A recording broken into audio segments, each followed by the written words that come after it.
लोथल से पालिताना की ओर मुख्य मार्ग पर बगोदरा से 18 किलोमीटर के अंतर पर स्थित है लोलिया। यहाँ मेरू विहार धाम की स्थापना की गई है श्री ललित सेन विजय जी महाराज साहेब की शुभ प्रेरणा से, और इसकी प्रतिष्ठा हुई है परम पूज्य श्री मानतुंग सूरी महाराज साहेब के हाथों। परम पूज्य श्री इंद्रसेन सूरी महाराज साहेब और परम पूज्य श्री सिंह सेन सूरी जी महाराज साहेब की उपस्थिति में विक्रम संवत 2062 में महासुद तेरस को इस तीर्थ की प्रतिष्ठा हुई।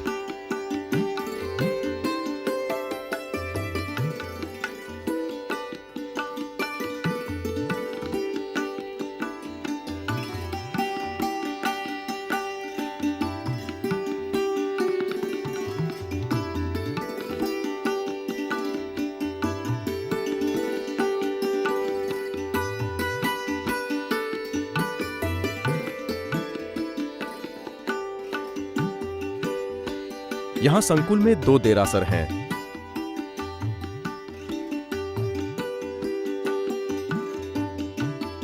जिसमें से एक में विराजमान है तीर्थंकर संखेश्वर पार्श्वनाथ और दूसरे में श्री अनंतनाथ प्रभु। इन जिनालयों में विराजमान प्रतिमा जियों में से 7 2000 वर्ष पुरानी हैं।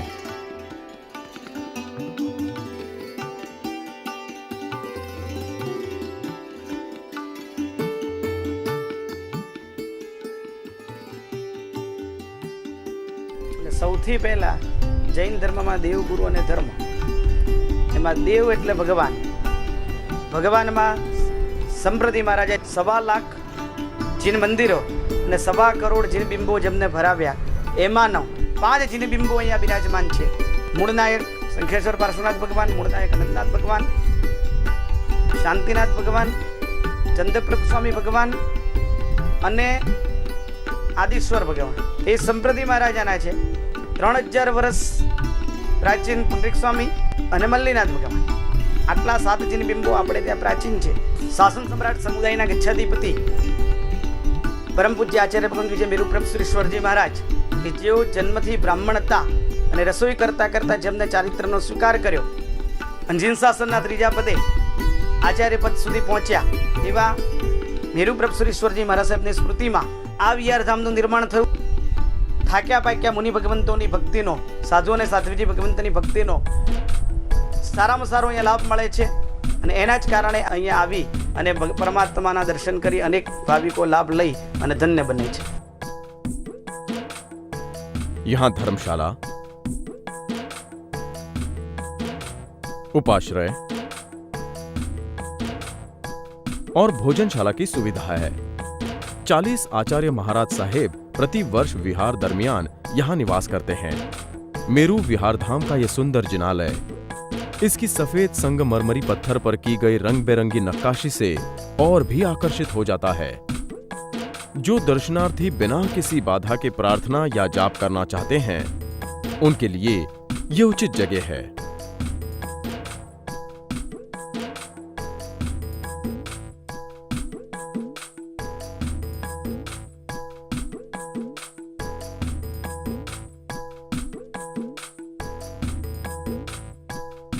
यहां से 6 किलोमीटर के अंतर पर फेदरा 24 तीर्थंकर यात्रा धाम है।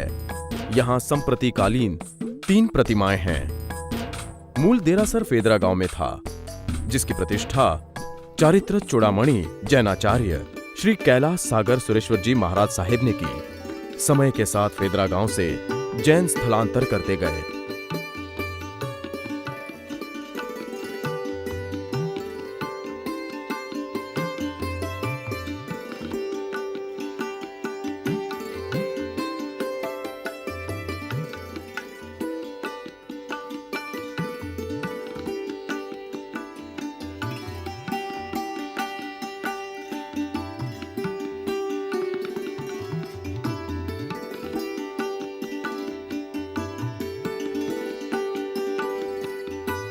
यहां से 14 किलोमीटर का अंतर काटकर आप पहुंचते हैं खड़ोल गांव में, जहां श्री मुनि सुव्रत स्वामी शान से विराजमान हैं। पूज्य आचार्य श्री सिंहसेन सुरेश्वर जी महाराज द्वारा इस तीर्थ की स्थापना सन 2005 में हुई।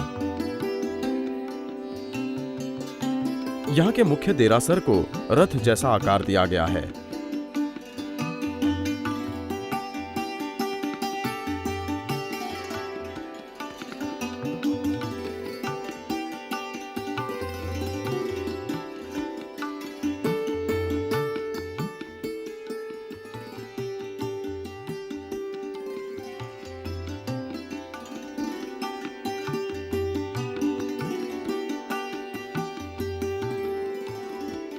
રથનો આકાર એનું કારણ છે પરમાત્મા બિરાજમાન ક્યાં થાય તો કે રથમાં બિરાજમાન થાય અને એટલા જ માટે કરીને આ રથ મંદિર આકારમાં આખું કિનારા તૈયાર થયું અને એને બળદ ખેંચી રહ્યા હોય એ રીતનું આખું આ સ્ટ્રક્ચર ઊભું થયેલું છે. પરમાત્મા મુનીશ્વર ભગવંત 20મા તીર્થપતિ છે. 20મા તીર્થપતિની પ્રતિષ્ઠા થઈ આજે 6 વર્ષ થયા. પરમાત્મા બિરાજમાન થયા ત્યારથી અહીંયા ખૂબ જ ઉન્નતિ.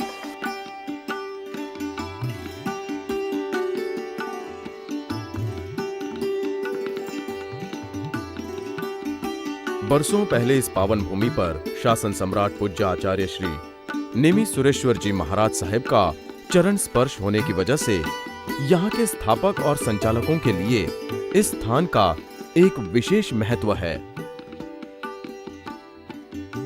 नेमी सूरी जी महाराज हमेशा पास के एक गांव में ठहरा करते थे। यहाँ पर वो जीवराज भाई के घर पर ही उतरते थे, क्योंकि पूरे गांव में वही एक जैन परिवार था।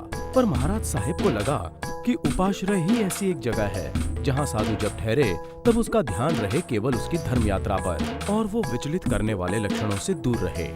उन्होंने अपने मन की दुविधा बांटी जीवराज भाई से, जो उनसे सहमत हुए और वे राजी हुए महाराज साहेब के उपाश्रय की इच्छा पूर्ण करने के लिए।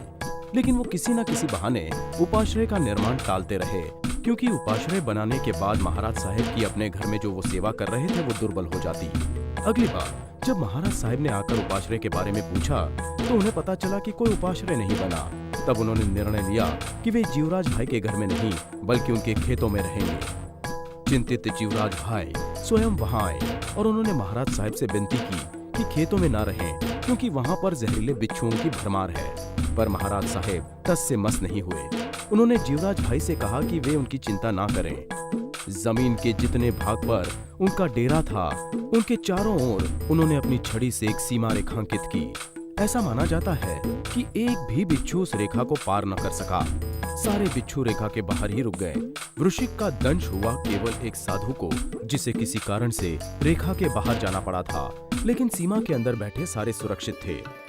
साक्षी बताते हैं कि एक रात गांव में जब मूसलाधार बारिश हुई तब नेमी सूरी जी महाराज साहेब खेतों के जिस हिस्से में ठहरे थे उतने हिस्से पर वर्षा का कोई असर ही नहीं हुआ।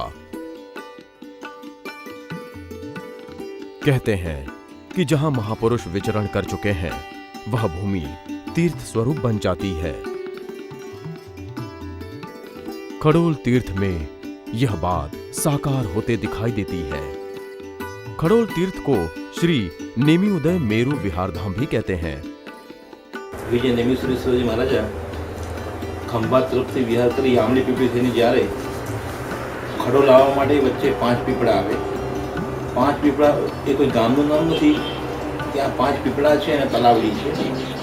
ત્યાં આગળ ગુરુ ભગવંતે પોતે જે વતલો પીપળો છે જ્યાં આગળ ઈંટોનો ઓટલો બનાવેલો હતો અને આસપાસના ખેડૂતો જ્યાં આગળ વાળું કરવા બેસતા હતા, આહાર કરવા બેસતા હતા, એ જગ્યા પર ગુરુ ભગવંતે મુનિશ્રી મેરુ વિજય મહારાજ જે પાછળથી આ સ્થાનની પ્રેરણા કરનાર જે મેરુપુરુષરી મહારાજ સાહેબ, એ મેરુપુરુષરીશ્વરજી મહારાજ સાહેબ પોતે જે મોહન વિજય હતા, મેરુ વિજયજી સંસ્થાનું નામ મોહનભાઈ એમનું, અને એ પોતે ત્યાં આગળ એમને નેમિશ્વરી મહારાજ સાહેબે એમને ધમ્મો મંગળની ગાથાનો 10 વખત પાઠ આપ્યો. એ પણ ચિત્ર અહીંયા ઉપસ્થિત છે. એ પણ એક ઇતિહાસ કે જે ઇતિહાસ ગચ્છાદી પદે પહોંચેલા आत्मा की शुरुआत एक पाठ की शुरुआत पीपळाना झाड़ नीचे थई थी। इस तीर्थ में श्री मुनि सुव्रत स्वामी दादा की छत्र छाया में शनिदेव की स्थापना की गई है। शनिदेव में आस्था रखने वाले लोग यहाँ नियमित रूप से आया करते हैं। कहते हैं कि शनिदेव स्वयं ही मुनि सुव्रत प्रभु के अनन्य भक्त हैं और इसीलिए वे मुनि सुव्रत स्वामी के भक्तों की मनोकामना पूर्ण करते हैं।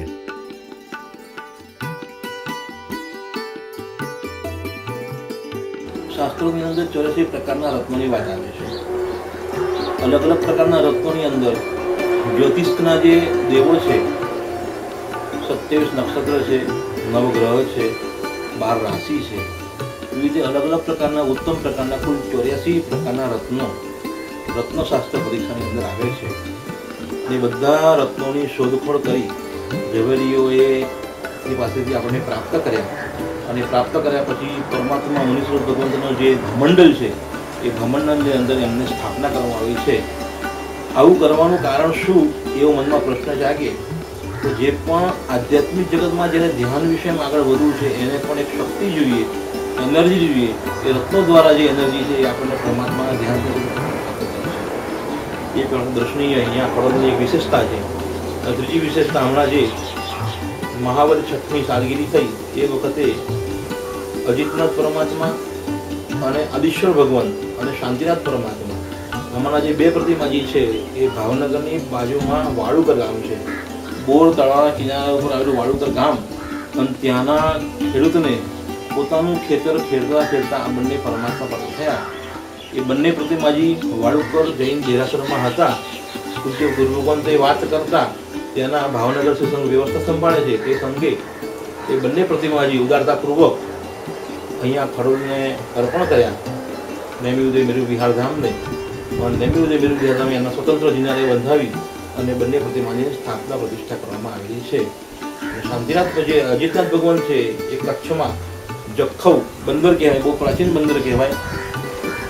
ત્યાંના જિનાલયમાં પરણાગત જે પરમાત્માઓ છે એમાંના સંપ્રતિકાલીન 2200 વર્ષ જૂના આ ત્રણેય પ્રતિમાજી 2200 વર્ષ જૂના સંપ્રતિ મહારાજાના, કે જે સંપ્રતિ મહારાજાએ પોતાના જીવનની અંદર 1.25 લાખ જીન મંદિરો બંધાવેલા, 36,000 તો જીન મંદિરનો જીર્ણોદ્ધાર કરાવેલો, શિવાલયોનો પણ ઉદ્ધાર કરાવેલો હતો, સમસ્ત જગતને પ્રતિમાજીથી મંડિત કરેલું હતું. અને એવા જે 3 પ્રતિમાજી એમની સ્થાપનાનો અહીંયા કરવામાં આવે છે.